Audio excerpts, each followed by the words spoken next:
It's time for the Engaged Club, the podcast for club managers and operators that strive to create loyal and connected members, guests, and customers. Here are the two guys with the club management and digital marketing advice you need to realize your club's potential. Jim Hope and Roger Kincaid. It's another episode of the Engaged Club podcast. This one is supported by the Canadian Society of Club Managers. I'm Roger Kincaid from Off Course Golf, and you can see our website where we sell websites and mobile applications and email marketing for golf clubs at offcourse.golf. And I'm Jim Hope, and I'm the GM of the Derrick Golf and Winter Club. Mr. Kincaid, what are you going to enlighten us with tonight? You always put the pressure on me right out of the gate. I know, but it's because you love pressure. You thrive under pressure. I've seen you over a 6-footer, to win the side, and you always make that 6-footer. Oh yeah, I always make that 6-footer, do I? Well, I give you the 3-footer coming back usually. Too true. So, look, today I just wanted to kind of drop a little bit of sales wisdom because I know that there's a lot of club managers that are maybe looking for, some sort of insight or outlook on how they can close more sales or how they can enrich their membership, acquisition process or whatever it is that you want to call it. But, you get that prospect through the door of your club and you want to, do everything you possibly can to close that person and make them a full-fledged member. But I think that there's a really simple mistake to make. And it's to sort of rely on the features of your club to sell itself. It's to rely on the amenities that you have. Great golf course, or 7,200 yards of championship golf. Like, who wouldn't want to join this club, right? So let's take it out of the club for a second and let's bring it into the the car showroom, Jim. I think that the poor car salesperson will tell you the different colors the car comes in, will tell you about the engine size, will tell you about how many cup holders it has. The better car salesperson will tell you about the safety rating maybe, or the top speed of the vehicle. But I think that the really great salesperson would simply ask you the question, where are you going to go with this car? Yeah. Right. Because now we're talking about, driving the kids to Disneyland, or, now we're talking about how important it is that this vehicle's safe so that, when you're taking your daughter to soccer, that, that what's really important to you is protected. Instead of just talking about, how this car is going to fit in your garage, we're talking about how this car is going to fit into your lifestyle, right? Exactly. And so we definitely want to do that with the club as well. It's really, really easy to find a club that's got, a great golf course or a food and beverage program or, clean locker rooms. Like these should all be table stakes. But, when that prospect sits down in your office, I think one of the first questions to ask is, why do you want to join a club? Or what kind of club are you hoping to join? Or what's happened in your life that you're thinking about joining a club now? Because we want to get that sort of insight out of that person about what club life means to them. That's going to indicate a couple of things. One, how can we get them to understand that this club is the best club for them? Or two, it's going to get us to understand that this is not the right club for them and that maybe we should not encourage them to join this club.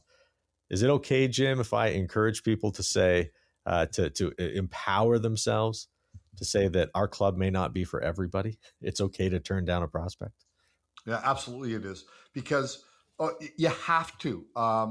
Because if you're selling them something that they're not going to enjoy, that's going to come back to haunt you immediately. So don't you want to, if you're going to go to all the work to sell a membership to somebody, don't you want to be selling them something that that they're going to embrace and enjoy with them and their families for a lot of years to come, as opposed to going, oh man, this isn't what I thought it was going to be. Yeah, no, precisely. You're curating a community, right? And you're making a bargain with people right off the bat. So yeah, it's vitally important that, you're upfront and that you make sure that the club's a good fit for your prospect, just like the prospect's a really good fit for your club. But go back to the sales analogy, Jim, I think that it's really, really too bad, the amount of missed opportunities, just because when we're trying to close that prospect or we're trying to get that person to become a full-fledged member, that we fail to meet them on the same plane that they're trying to join a club on. There's a really interesting that happens if you're ever lucky enough to go shop at a Purdy's Chocolates, up here in Canada. They don't ask you, if they can help you find something, or, they don't really commoditize their business of chocolate, which, in a lot of cases it is.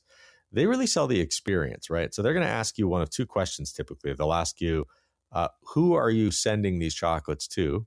Or they're going to ask you, which is your favorite?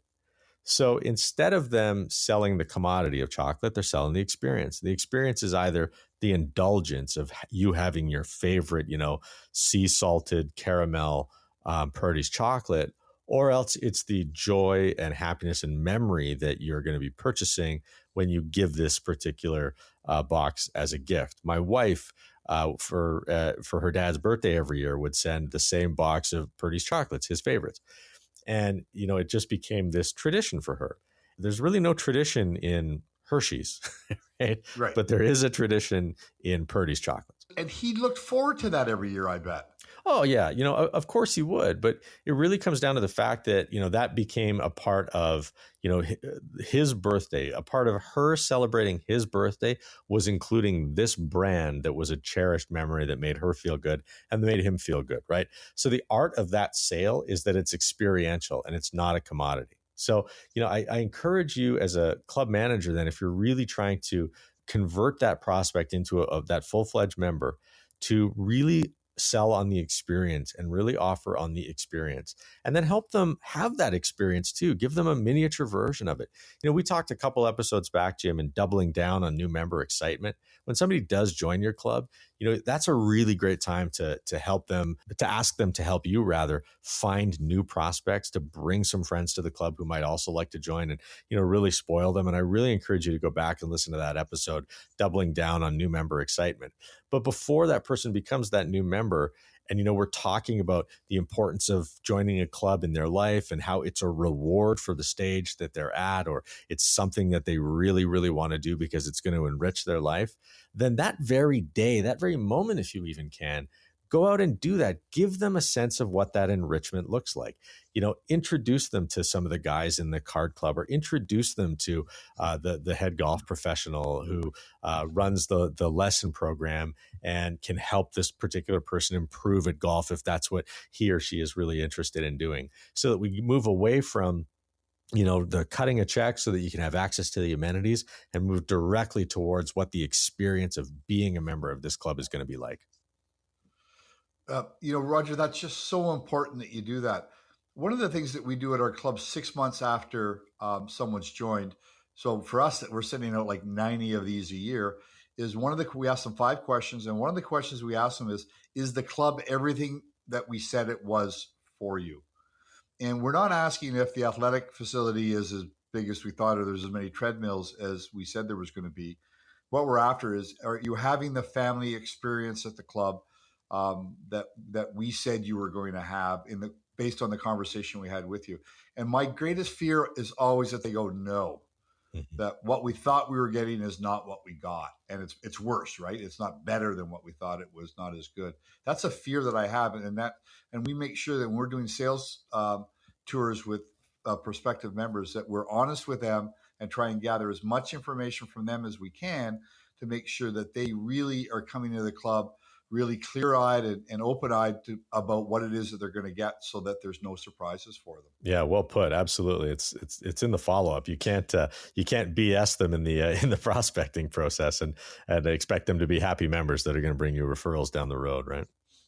No, and that's what you're saying. You're saying show them what they're going to get when they're at a club, and if they don't like that, then they should go join somewhere else. And it's okay to say that to them. Hey, this is who we are. And just a really quick story, if I could, at our club when I started, and I came from the private club business, the private golf club business, where, no cargo shorts, shirts tucked in, hats on forward, really stringent dress codes. And I came to our club, and, there's people with sweatpants and T-shirts in the lounge, and they're wearing their hat. And at first I was sort of taken aback by it a little bit, going, oh man, this is pretty casual. And then I realized this is who we are. This is who this club is. This is their identity. And if you wanted a more formalness at a club, ours wasn't the place to join. And that's something we actually embrace at our club, is that we're the casual club. We're not the stuffy club. And if you want stuffiness, don't join here because you're going to be really disappointed. That's awesome. Yeah, if you want stuff, we'll drive you to that club. Exactly. Just don't bring that in here. I'll call the GM and see if I can get you a complimentary green fee so you can have a look at the joint. That's perfect. Hey, so, just to bring it all back, sell on the experience. Don't sell on the amenities. I think you'll have so much more success that way. Thanks so much for listening to this episode of the Engaged Club podcast. If you found it helpful, please share it with your friends in the club business. And until next time, thanks for listening. This has been the Engaged Club podcast with Jim Hope and Roger Kincaid. Don't forget to subscribe, rate, and review this podcast. If you like what you heard, share it with your fellow club managers and operators. Until next time, thanks for listening.